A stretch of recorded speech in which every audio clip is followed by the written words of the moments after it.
اسلام آباد وزیر پیٹرولیم مصدق ملک نے گیس کی قیمتوں میں مزید اضافے کے حوالے سے اہم بیان دے دیا۔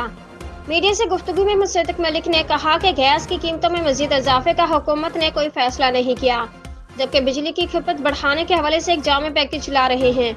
وزیر پیٹرولیم نے بتایا کہ حکومت سیزنل ٹیرف متعارف کروانے جا رہی ہے، جس کے ذریعے کیپیسٹی پیمنٹس کم کرنے میں مدد ملے گی۔ الیکشن کمیشن نے وفاقی دارالحکومت اسلام آباد میں بلدیاتی انتخابات ملتوی کر دیے۔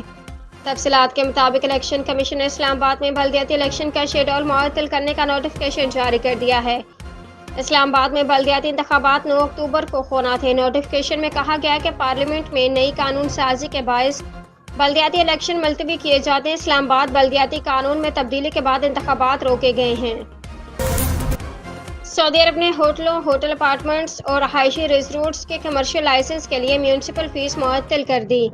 سیاحت کو فروغ دینے کے لیے سعودی عرب نے تاریخی اقدام اٹھایا ہے۔ وزارت صحت نے ہوٹلز، ہوٹلوں کے اپارٹمنٹس اور رہائشی ریزورٹس کی تجارتی سرگرمیوں کے لیے لائسنس جاری کرنے سے متعلق میونسپل سروس فیس کو معطل کرنے کا فیصلہ کیا ہے۔ اسلام آباد سربراہ جمعیت علماء اسلام فے مولانا فضل الرحمان نے چیف جسٹس پاکستان قاضی فائز عیسیٰ کو خط لکھ دیا۔ ترجمان جے فے کے مطابق مولانا فضل الرحمان نے چیف جسٹس کے نام خط میں مبارک ثانی کیس کا تفصیلی فیصلہ جلدی جاری کرنے کی استدعا کی۔ انہوں نے لکھا کہ جلد تفصیلی فیصلہ جاری کیا جائے تاکہ مسلمان پاکستان پوری طرح مطمئن ہو جائیں۔